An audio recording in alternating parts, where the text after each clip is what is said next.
So, good morning, everyone. Happy Friday. Welcome to the RIEL Seminar Series, session number 15. 15. We wish to pay our respects to the Larakia people who are the traditional custodians of the land on which we meet today. We also acknowledge all First Nation individuals across the lands on which we live and work, and pay our respects to elders both past and present. Everybody thanks. Yeah, we had some technical difficulties, but we're not thanks. Okay, you're good. Lindsay is good. It's all right. Yeah. So welcome again. We do have some technicalities for the day, which are the overhead microphones here in front and there. And so make sure you don't speak while Lindsay is presenting. We're going to be recording the meeting.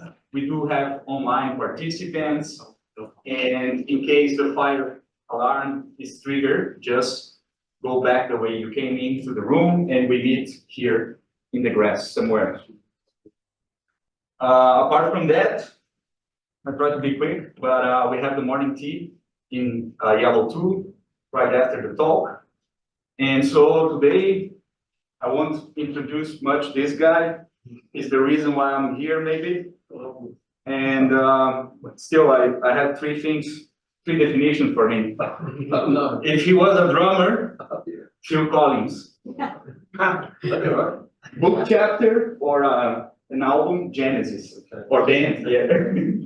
And yeah, Bob Marley, if he would have known Bob Marley, would be Exodus. In Brazil, he would be called Lindsay. So, new name among us. So, Professor Lindsay Hutley, welcome to the RIEL Seminar. Thanks for volunteering. And thank you, Mr. There's no rap's idea this talk, so being bullied into it, but rap, for those who don't know, there's a lot of musical references there, you'll notice, and rap's a bit of a musician as well. He's on Spotify if you want to find him, although you'll never find him, so. Anyway. Thanks for coming along. We're going to have some adventures today, but I realised I want to sponsor this talk. It's not that adventurous as much as I thought. We're going to focus on carbon and water cycles a bit. And I sort of chatted to Clem. We gave quite an interesting talk last week on the sort of carbon processes in the fluvial bit of the carbon cycle. This week we'll sort of do the bigger picture, for want of a better word. We've got a keyboard, someone. I can move it that way. That's Clem's talk. So we're sort of trying to link it a little bit. We'll see how we go. So as you know, we live in the north. There's a wide range of ecosystems in our part of the world, subject to lots of processes. And now, more recently, there's an increased interest in land use change. That's a bit of a theme of the talk today. Given some of the work we're going to be involved in is focusing on that. We've got, and also we're seeing evidence of some sort of climate change feedbacks in our natural ecosystems across North Australia. This is the mangrove dieback in the Gulf. So with all of these sort of processes, land use change, land cover type, impact of climate are all of interest to us as we're looking at carbon and water cycles as they operate in our part of the world. This is a great. I really like this diagram. This is the terrestrial carbon cycle, and you guys might hate it, but it's a bit of a cartoon. And I like it because it's got pretty much everything we sort of do in this group, landscape carbon group. So we start on the top left side with sort of a cellular sort of phase where we're looking at carbon movement through our ecosystems, our terrestrial ecosystems. So it's a really nice cartoon, I thought. Great example of all the bits, all the processes, all the components that we need to have some idea of if we're actually going to understand and track carbon, and how we may change our methods or be aware of our activities and what that might do in terms of loss or gain of carbon in our landscape. So let's start at the top left side. We won't spend too much time on this thing, but I kind of like it, being a sort of physiological nerd. So we've got a bit of plant physiology here. We're starting at a cellular level. We've got atmospheric CO2 coming into our leaves and our canopies, moving through the mechanisms of the plant cell with chlorophyll. And we're interested in how much carbon we're able to fix This is where the carbon and the water cycle meet, that interface at the cellular level, where we need moisture from our soil moisture reserves into our plant cells so we can actually capture gaseous CO2, fix that CO2 in the plant tissues, drive GPP, once we've got some nutrients, allocate our production, keep arising from GPT to various components of our ecosystem, leaves, woods, root systems, losing some. It's a metabolic process. We lose CO2 back to the atmosphere by that process. Turn it into wood, sell it as timber, harvest it, change it, log it, burn it. All of that we need to have some understanding of. And of course, then we have a huge carbon pathway associated with respiratory processes in the soil environment. We need to be aware of that. We need to be aware of how much nutrient stock we've got, how efficient our systems are, right down to soil microbial dynamics. And there's people in this field who have been working on those sort of stories. So it's an amazing cycle, a very complicated cycle. And as humans, we are perturbing that cycle. We need to know how and why, what we can do about it. So that's our sort of background. You can see it's a somewhat of a North American story there. We don't have ice storms, but we also got an awful lot of this. So that's a good example where we really need to understand fire and how it links to the carbon cycle in our part of the world. Frequent low intensity fires, but they are something we need to consider, as it's such an ecological driver in our savanna environments. So we can form a budget, or try and form a budget. It's a bit carbon heavy, this talk, apologies for that, never got to the water bit. Why is this useful? Carbon budgets, assessments, so we can understand our sources and our sinks and attribute and track changes in how our carbon cycle works in this part of the world. Support the development of monitoring programs and identify knowledge gaps. What don't we know about how this cycle actually works? And of course, another broader picture is monitor how effective our climate policies might be. How are we tracking? How much carbon are we putting in the atmosphere? How much are we putting into the soil or losing from the soil? How much are we losing out of our terrestrial carbon pools? So it's all about stocks and pools. And as you've seen, it's complex. And we have a changing we have a changing climate system, plus we also have anthropogenic perturbations in space and so on we need to be aware of, such as land use change. So it's quite a challenge. And I guess the response to this challenge is, over the last 30 years, is the development of these sort of large international projects or research consortiums who are looking at the nature of the carbon cycle.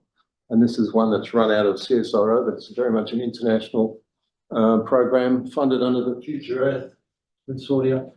Lots of smart people who every year build a global carbon balance, or carbon budget, a nitrous oxide budget and a methane budget. We're just trying to track how we're going with those cycles. But to do those budgets, to actually form a defendable budget, you really do have to have a lot of knowledge of all of those tools and those physiological processes and how they interact.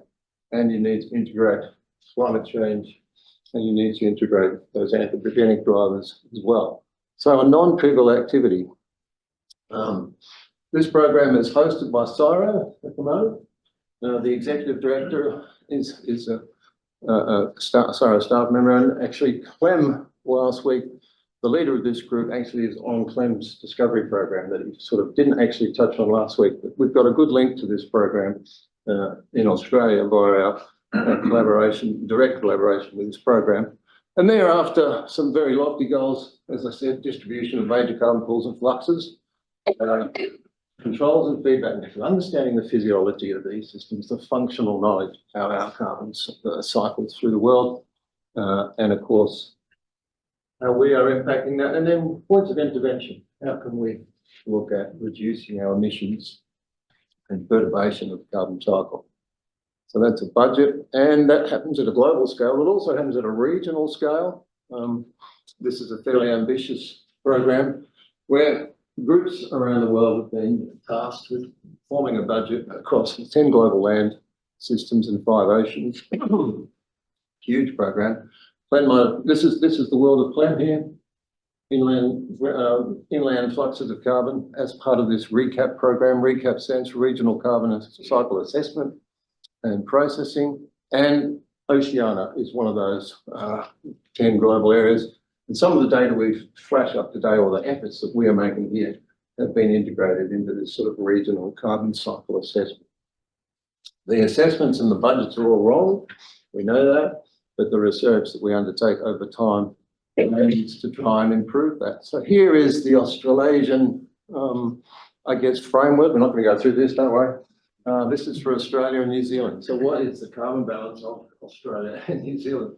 Don't worry, it's very complicated. I don't quite understand all the bits on this myself. The paper is published in 2023. There was a previous carbon balance published by Sorrow in 2013. This is the latest next generation variant. So it's quite ambitious, as you can see. We have a big green box in the middle, which is sort of the world that I'm living in, but you can see there's a major agricultural component. In other words, what is at large, what is the carbon cycle through agricultural landscapes? It's extremely important. Naturally existent agriculture, even the geological carbon cycle is examined. We see this terminology, territorial, non-territorial.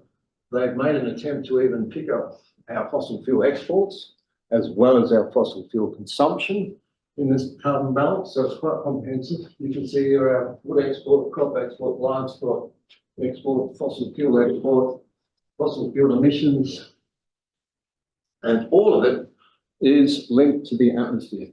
So it's what you might call a full carbon account. It's really what's happening relative to the atmosphere. Bloody complicated. Here's all the little arrows of the component fluxes, and if you go through work done in this institution, let's see if this works. That bit there is really Clem's world. So he reported last week or 2 weeks ago on that sort of global carbon balance linked to freshwater fluxes, carbon flowing from terrestrial systems into lakes, rivers, streams, and then exported into the ocean. That's some work Clem is doing. What Clem is now doing is also, Clem's group is looking at the tropics, because of course, like so many of these biogeochemical cycles, there's not a lot of data in the tropics globally, including Australia. So Clem's focusing on the top end, but he's also, the mad bugger is going to do the whole country. So he's trying to improve this estimate for the whole country. I think probably one of the few, or I guess the most recent attempt to really nail down, is that important to the cycle or not? And if it is, we need to manage our lakes and inland waters very carefully. So the stuff we'll talk to, the stuff we'll talk a bit today is the group that I work with. We are focusing on this bit, and that's the exchange of carbon from ecosystems, and particularly natural ecosystems. How much carbon comes into our North Australian systems, how much disappears. That's an important consideration. And Rachel's somewhere in the audience, I think. I threw Rachel up, she disappeared once she saw this diagram. Fair enough.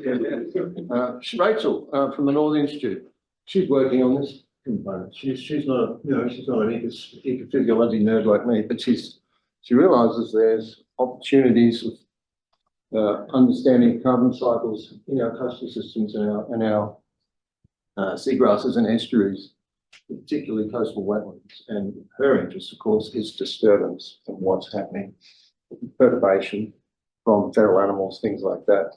That's a big factor. So there is quite a bit of action in this institution. We're all doing little tiny cogs in a bigger cog that's a part of an even bigger cog.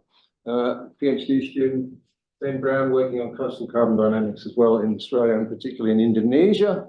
Matty Goddard works on the carbon cycles or movement of carbon in and out of mangrove systems of Darwin Harbour. That's all part of the same understanding.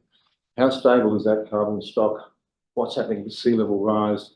How much does that perturb or change the carbon fluxes in and out of the harbour?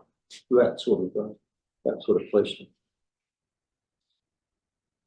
Next, we have an important new group in CDU, RINO, Research Institute for Australian Agriculture. So they're going to turn their gaze, or gaze, I should say, not their gaze, they're not the woods.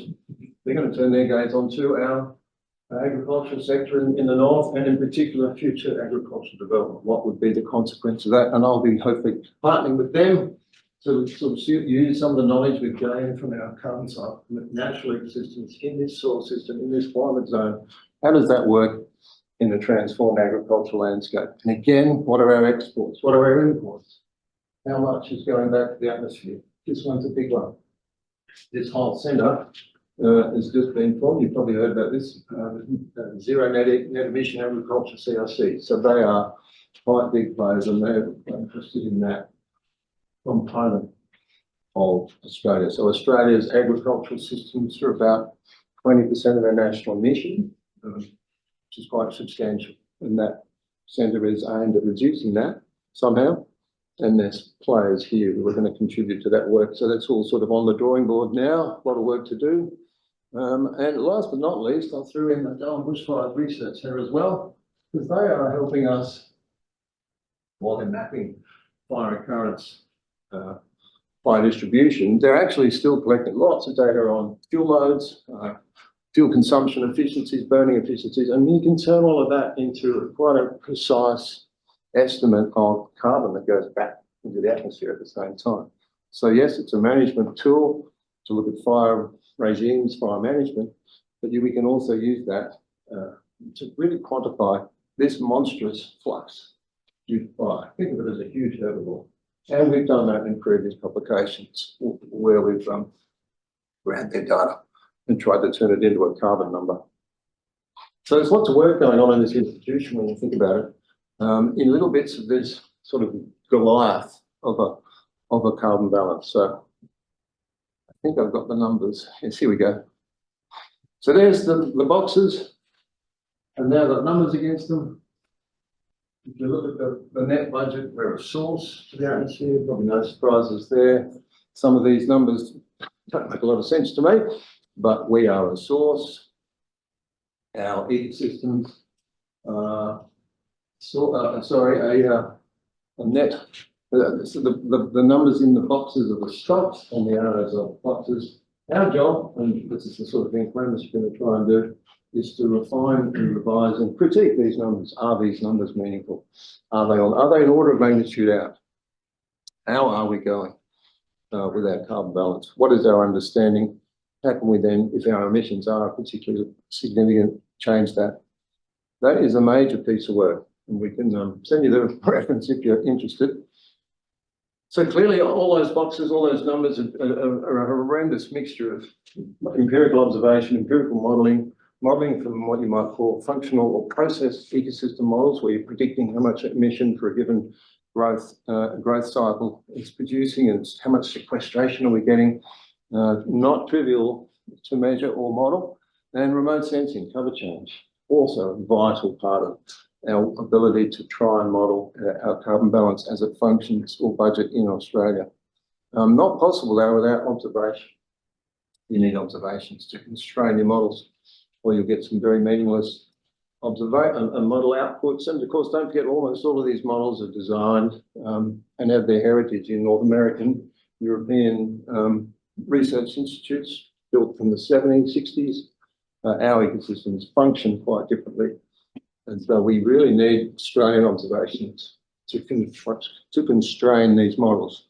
And it's this sort of activity that we'll focus on for much of the talk today. Because that's our role, is to help constrain these models. We're going to talk about this methodology, ecovariance methods and flux towers. We're getting a lot of interest since we've sort of started to get interested in this, particularly the agricultural assessment of carbon cycling in agricultural systems. We're getting lots of inquiries and interest in using this method. We use this method at CDU RIEL, have done for many years, to look at our natural systems. And for some we could argue, some grazing systems. We're now getting a lot of interest to focus a lot more attention on quantifying whole of ecosystem or agricultural system. CO2 fluxes in and out, water use, evaporation, evapotranspiration, and the methane emission. All of the big three, or the big two, and the N2O, those are the three big greenhouse gases. And of course, water is a big touch point in the north as well. And there's this ecovariance method. is able to directly measure those fluxes. So that's quite powerful. And then that, in theory, feeds back to verify our models and our remote sensing products. Here's the method. It's a method that's an atmospheric method, and it's effectively a tower apparatus. We'll see a few photos of this in real life, what that looks like. And it's effectively a direct measure of how much, in this case, CO2 is being absorbed or released by an ecosystem. And so a natural ecosystem will go through a daily pattern of uptake, and in the night time you'll see a loss. We have I won't go through the maths at all, but it relies on wind moving through the system. It pushes CO2 enriched air into the canopy airspace, and as it leaves the system by production of eddies, we need to capture how much of that carbon that was fixed or uptaken by the canopy. We can detect that by making fine or very fast measurements of the CO2 concentration and the turbulent structure of those eddies that are doing the work, that are actually moving the carbon or the water or the energy in and out of the canopy. And that's why we build a tower, and that's why we stick some very fast response sensors above the canopy to capture those processes. And from the covariance of the wind dynamic and the change in the CO2 or water vapor or heat concentration of a particle of air, which we're moving, which we're measuring, I should say, we can calculate every 30 minutes the net exchange of that mass and energy. So it's quite a useful technique. Probably the most widely adopted. There's other methods to do this sort of carbon balance work, but this is a good one because you're getting a direct measurement of that, in this case, carbon dioxide sequestration. Quite powerful. So here is a good example of one of these installations. This is the super site in the Litchfield National Park. The site was originally set up by Stefan Meyer, who's in the audience, if anyone's interested. And Stefan looked at this block of environment and said, wow, what a great spot for remote sensing. And because it's relatively uniform, and which spatial scale you talk about, it's very flat, perfect. It also happens to be an ideal spot for the application of this eddy covariance technique. And that's exactly what we've done. We've built this tower, and on this tower, we can measure all of these fluxes of mass and energy. From, of course, rainfall, very difficult to measure. Radiation, so the background meteorology, or how much is it hot, is it wet, is it cold, is it warm, is it windy? The outputs from our eddy covariance instrumentation is the net heat exchange, the evaporation rate, and the net CO2 uptake or the net CO2 release. We'll get into a little bit of detail of what that looks like. So that's an eddy covariance system. And that's Matt Northwood. So he's designed and built and installed this with a lot of help from Stefan and the likes of myself, pulling on ropes, stuff like that. So he manages these sites and maintains this data flow. We are contracted by the Commonwealth to install and manage these systems because they give us this spectrum of information about the breathing and the growing of these ecosystems, and they're dotted around the countryside, as you'll see in a moment.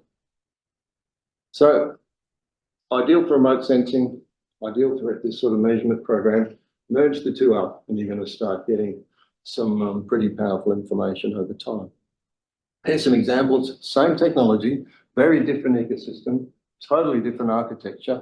Instead of a 40-metre tower, the Matt's got to build, construct, design, liaise with various construction companies to put it in a very remote part of the NT, make sure it doesn't fall down, make sure the instruments are correctly installed, all the software is running, a full-time job. It took Matster 2 years to project manage the construction. That's just to get the tower up, get permissions, run a national park, a large job.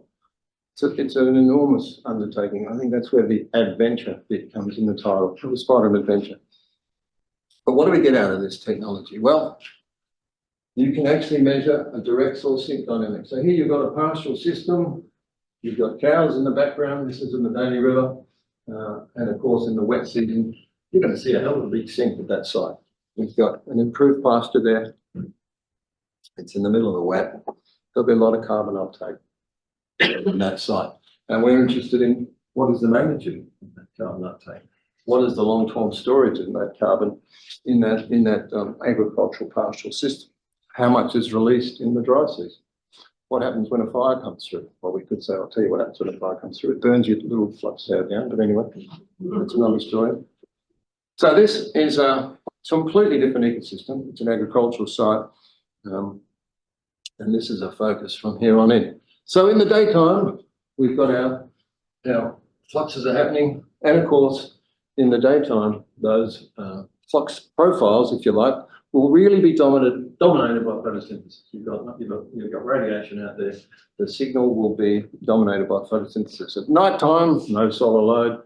You've still got exchange, but now the exchange is simply the instrumentation will be capturing respiratory processes, the soil microbiology emitting CO2 24/7. At night time, we can actually see that flux in the absence of the photosynthetic flux. So this is where it gets powerful, but also confusing. So nighttime, that's why I went for a shady, we don't stay there at night, but this is the shadiest photo I could see. Late afternoon, very little solar load on the canopy. The exchange is still happening, but it's probably very close to carbon neutral here. We've got very low levels of light. The amount of emission from respiration, now don't forget plants are respiring, mass is respiring, the soil is respiring, he's perspiring as well. Balance that with the very low levels of photosynthesis at that time of the day, you've probably got a net zero. Not much is happening that time of the day. Come nighttime, photosynthesis has crashed. We can then see, well, what is the background respiration rate of that site? So really powerful sets. The nighttime and the daytime data are really useful because you're going to get two products out of it. So nighttime, NE, by the way, stands for net ecosystem exchange. What a nice terminology. That's what you're actually measuring. The difference, if you add that, plus you can extract that respiration rate and determine this thing called ecosystem respiration, RE, add it to your daily or diurnal story, or you can calculate or estimate what's called the gross primary productivity. So that is effectively a measure of the gross primary production in the absence of this ecosystem respiratory flux. And so now we've got three parameters. We've measured that directly, estimated that, and that using some modeling. In other words, we simply took the nocturnal data, derived a model for ecosystem respiration. Now we know that this guy is driven very strongly by soil moisture and temperature. Respiration, all respiratory processes are dominated by temperature. So it's not that difficult to form a reasonably robust model of respiration based on a long time series of these data. The other beauty of the data is you're getting a measurement every 30 minutes. So you're getting this very fine scale diurnal processes can be mapped, as we'll see in a minute. Let's go ahead. Let's go and look at some data first. This is not a pastoral site, but it's a savanna woodland at about 850 millimetres of rainfall. This is what a typical curve through time looks like. Here is the flux in micromoles per metre squared per second. Here is, so that's 1 in the morning, sunrise, and just to confuse you all a bit more, in the daytime, that flux is calculated as a negative value. It's negative because it's negative relative to the atmosphere. So in that period of time, the atmosphere has lost carbon and it's been uptaken by the canopy in effect. Don't forget though, even in these daylight hours, that respiratory process is still going. We just can't see it easily. It's dominated by photosynthesis. So we're actually getting a beautiful diurnal curve. So as sunrise hits by about, I don't know what's exactly, about 11 o'clock, it's 4 in the afternoon. We've got our maximum rates through the middle of the day due to radiant load, and then slowly but surely the flux drops. And by about probably 6 at night or 5:30 at night, the whole system is neutral. We're getting a value of 0. Through the night, boom, this is our respiration rate. So we just measured the respiration rate of the entire ecosystem at night time.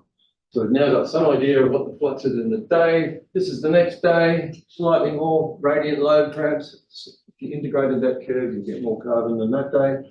And again, we've got another measure of respiration at night. So really powerful sort of information. So 30-minute data. We can then integrate that because the things, it's an automated system, it's logged, it's in theory, sits there and runs 24/7. Of course, it's not what actually happens in reality, but that's what it's designed to do. Every single day, we can now construct, I think this is a weekly time step, but aggregated through a whole year. And now we can start looking at seasonal patterns and annual patterns of how much carbon came in. So through the dry season, at this site, this will be a woodland site, 2016, 2017. Note that I plotted it on a financial year. This is the best way to look at it, or a water year, just to confuse you a bit more.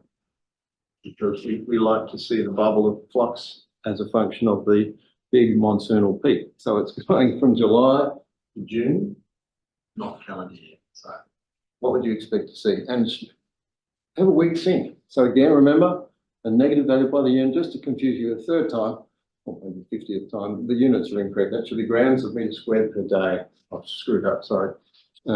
We are in a weak sink scenario. But however, by about August, we're starting to become carbon neutral.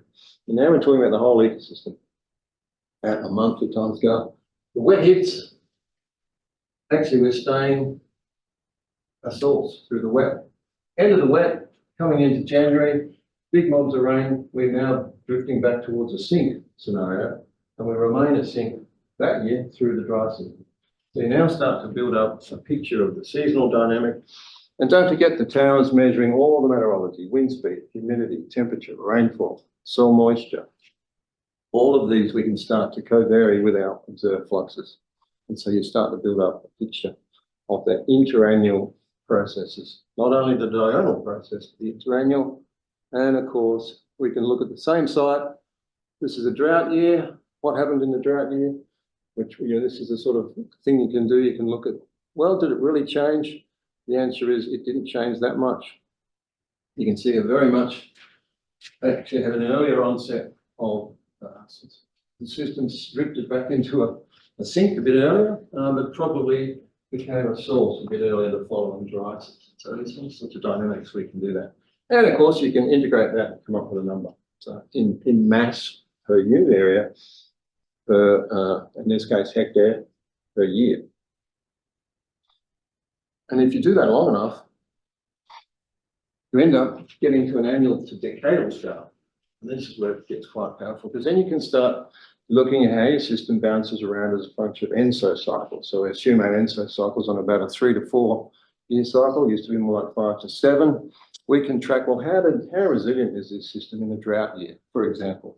And here's the 2019 drought year. So this panel below is the carbon metrics that we've briefly described, where we've pulled out the green bit. Now we're calling it a production, because it's at an annual time step. That's these negative bars. Remember, the carbon, if it's a sink, is negative. Every single year's site was a net sink. We can also plot up our predicted gross primary productivity and, of course, our predicted respiratory loss. And you can see, really, that the incoming fixed carbon, let's say it's around 12 tonnes a hectare per year. The loss by natural respiratory processes is almost the same. So we're getting 12, we're losing 11. And a little bit left over is the net ecosystem production, i.e. that's the sink. So if we get these estimates wrong, that would be wrong. This does not, of course, include losses of carbon. So there's other pathways we need to be aware of. And the other big one, this is a savanna location. The other big one is fire, of course. So fire, if we have a fire go through there, our technology does not work when we have a fire through our block of, through the footprint of the flux tower. So that's a weakness. We'll get to weaknesses of the method in a minute. So the tower effectively is a spatial integrator. Depending on the configuration of how high above the canopy you're measuring, its footprint might be in the order of hundreds of hectares. The Savannah site at Litchfield, actually haven't calculated, it would be probably 200 hectares. So it sees performance of that ecosystem at that spatial scale, which is also a perfect spatial scale for, say, remote sensing. That's about I don't know, Rich will tell us probably, 50 to 100 high resolution sentinel pixels. So we can co-vary remote sensing products with the performance of our ecosystem using this technology. Our agricultural site, a little bit smaller footprint, much lower to the ground. But this gives us a dynamic. It also gives us a bit of an idea, well, how did the system perform in a really poor wet season? Above here, we've got the rainfall and the evapotranspiration, the ET. So that's one of the biggest components of the water balance is the total evapotranspiration from the ecosystem. And that's what the water resource managers in the NT are always after. So this flux technology was installed in the 90s by an NT government collaboration to work out what is the water balance of the Howard River / Gunpoint region, because they are interested in extracting groundwater for Darwin's water supply. Are those trees groundwater dependent? What is the water balance of our savanna in the vicinity of Darwin? No one had any idea. So we were commissioned by the CIC for tropical savannas in the 90s to get that number, and that's what we did. And then that work mushroomed to setting up these other sites across the territory to do exactly the same sort of thing. Report on what is coming out of the system and see crash in rainfall and a modest, but it's not like the ET collapse or the ecosystem collapse, and it was still managing to sequester carbon. Now we can start to think in terms of how resilient is this ecosystem in a really severe drought scenario, and it's still functioning. We had 3 or 4 years in a row of those really low conditions, unsure of how it would perform, but we'd have the data put into a model, calibrate the model, because it could potentially give us that information. Here's another site. How's Rafino? We've got 10 minutes. Here's another site, longer record, Gunpoint site. You'll notice in this site, there's really no trend. The other thing I was looking for, are we seeing the carbon doing this?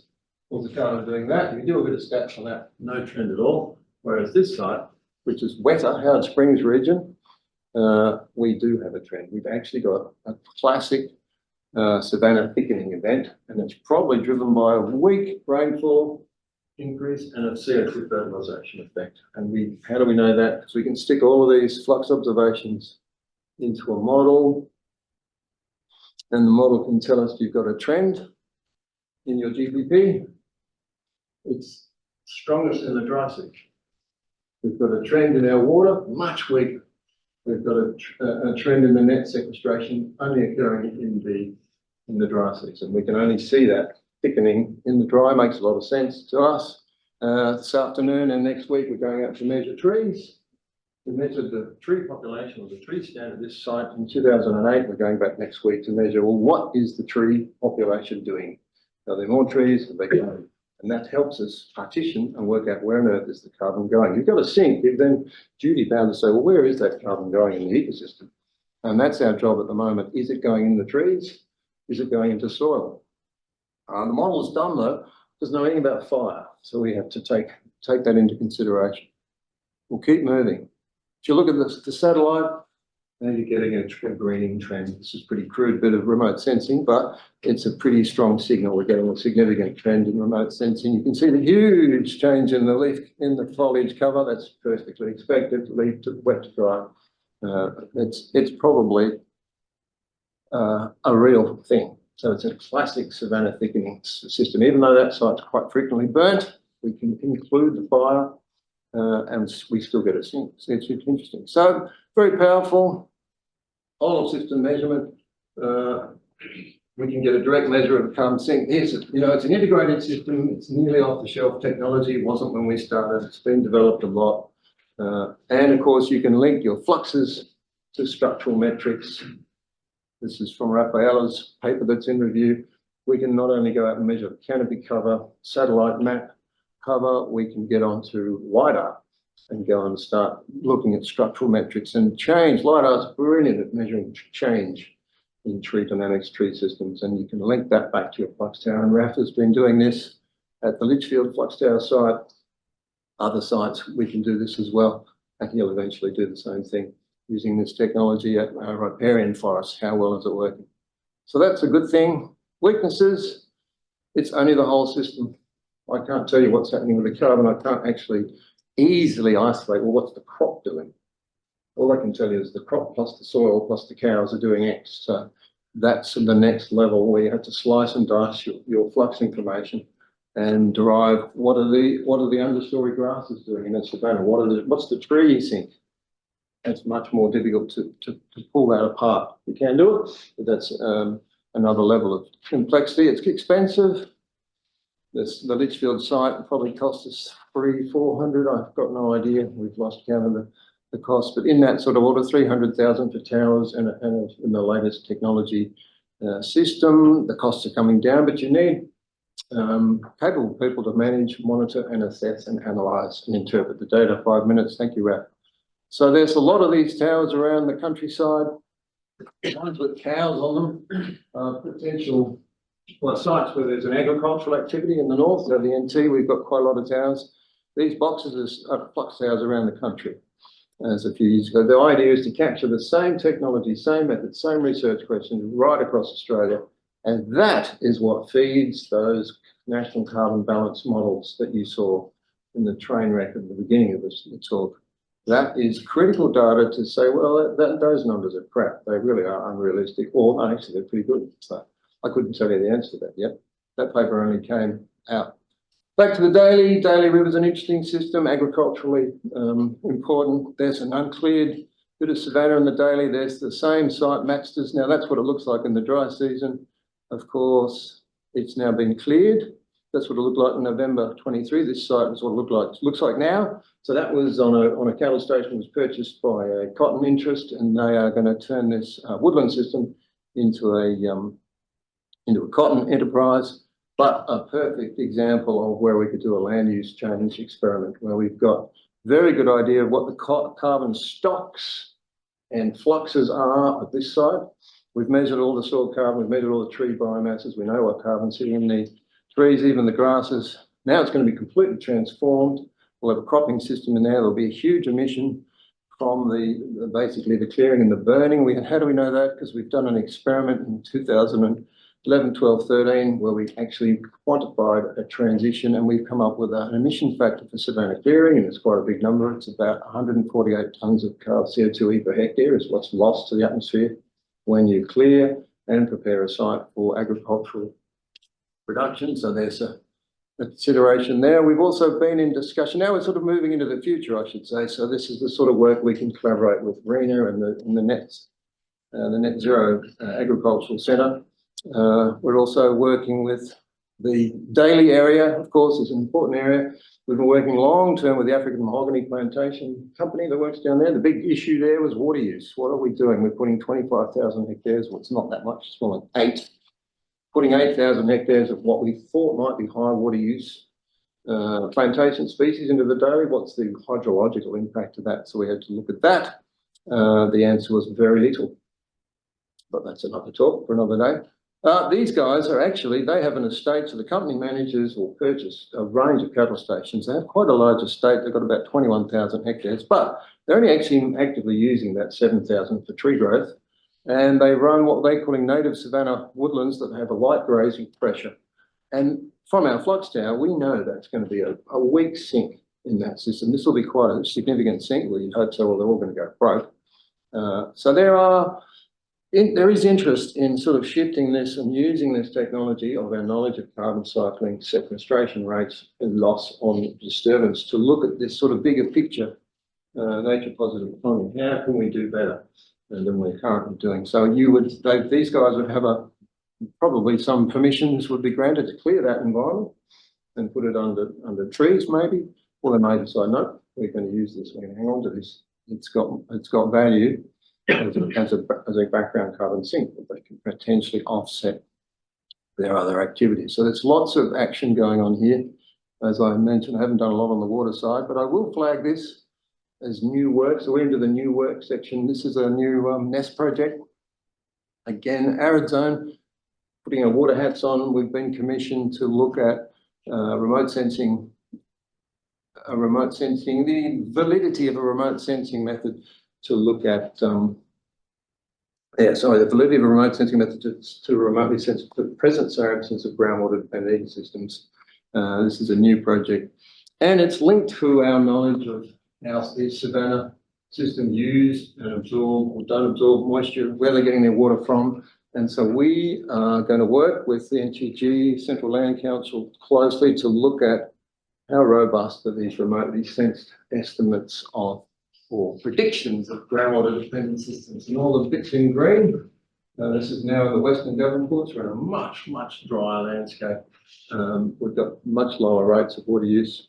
And we're going to critique how well this model works by using other methods, not remote sensing methods. We'll be going on site. We'll be measuring stable isotopes of groundwater, soil water, and water in the vegetation, and we can match what they're doing. Is this remote sensing model actually working well? And that's a very interesting project. Again, linked to water resources. Are we exploiting or using water incorrectly? And what are the consequences if we are? And these species or these systems might be systems that are reliant or are not relying on groundwater.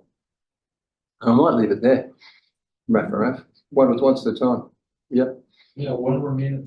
Done. So that's a bit of the news. Sorry, it's a bit of a torturous journey, but we got there. So that's happening next year. It's going to be quite an interesting journey. Again, we have the flux tower not far away, so we can measure, or we know what the evaporative loss from this landscape is. And we can put a bit of a caveat on all of that. But high, sort of very fine resolution ground truthing is what we're on about here. So that's quite an important tool. All right, thanks.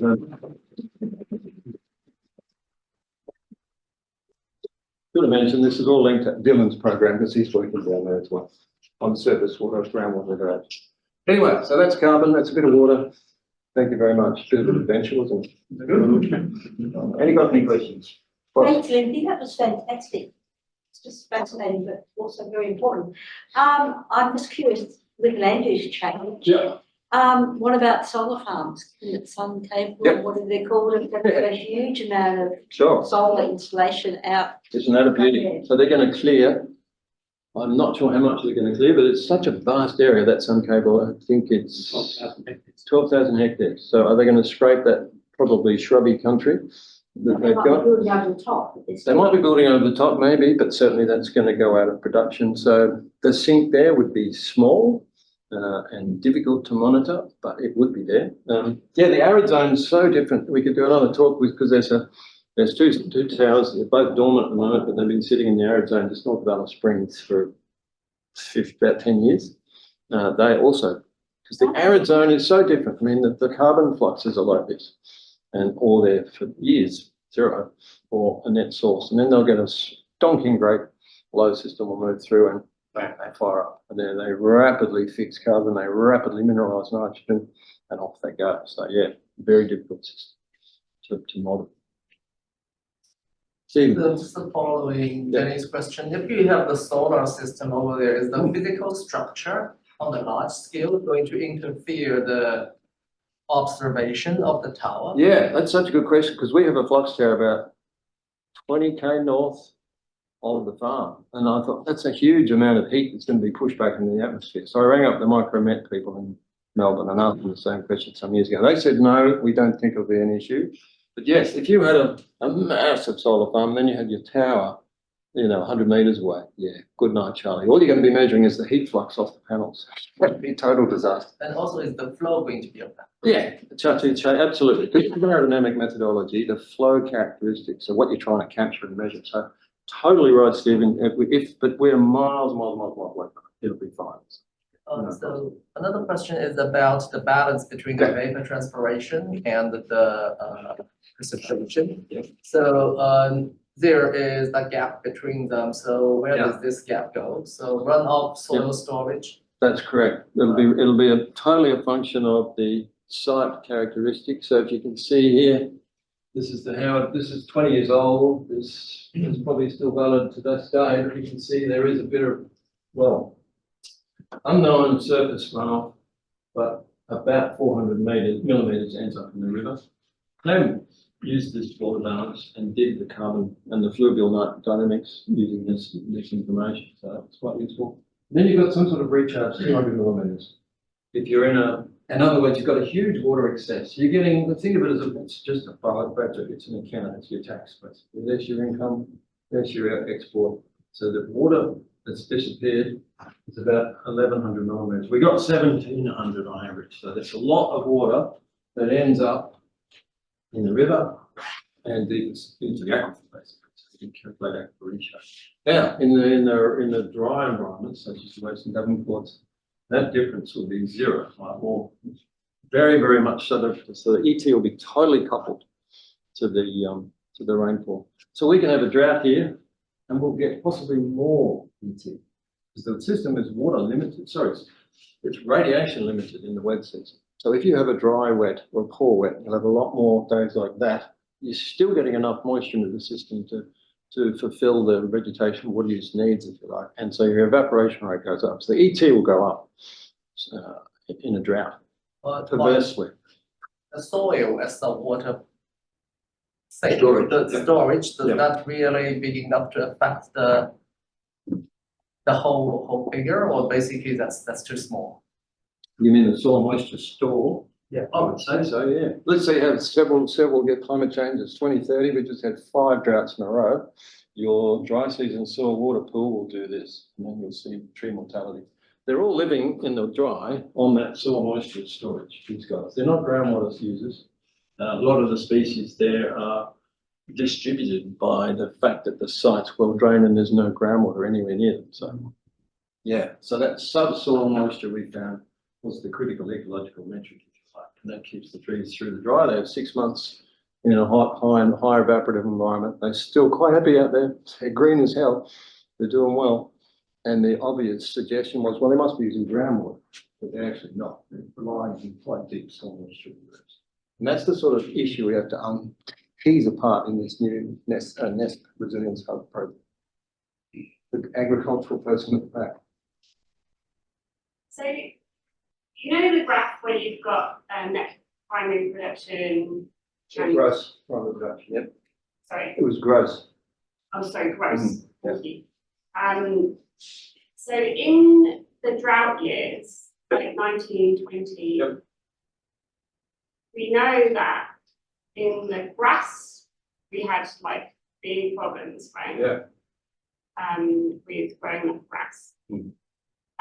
So I'm interested in why you don't think that GPP went down that much. Is it because of the trees? Yeah, because it's a tree grass mixture, and the grass and the trees did all the heavy lifting. Really, you would see a reduction of maybe 10–20% for sure. But if we grab the data off our grass Mitchell grassland dominated site, the system would collapse and it would be a source in the drought. And Matt and I've got a great video, Matt, took of us driving through the Mitchell grass country, Newcastle Water Station in March, and it looked like it was October. So they had to crash graze the site. They had a real drama with their stocking rates. So we measured as quite a significant source. So that's a completely different system. That's why it's so important to have these towers on different systems. When we first did this work, we bolted on a very crude CO2 flux component, about 99. Got a sink, and then CRC published a little article on us, and it said, "Oh, carbon sink, how it springs flux outside." The next minute, the journalist wrote about massive carbon sink across North Australia's savannah, which is such crap. If you integrate all of our flux data, put in a dirty grade model, go and talk to the bushfires people, extract all their fire emissions from the whole of North Australia, do it for CO2, methane. The whole of North Australia is a weak source, according to our calculations. It's not a sink. If and only if you put the fire emissions in which the fluxes stuck cells don't measure appropriately. Yeah, so a burning fire front through our fetch it's breaking some assumptions of the methodology. So we mask the data out and ignore it. So we have to go and get biomass, estimate fuel consumption rates, and calculate it that way manually. Up to that. This is a question from Oscar online. Yeah. That's a two-part question. So the nature repair market is developing methods that can be stacked with carbon methods. Firstly, can you comment on methods in development for the nature repair market connected to your work? And secondly, where do you see real potential, not greenwashing, for nature repair methods to be developed related to water, particularly to complement or stack with savannah? This is a really good question. Yes, this technology can help with the validity of offset methods.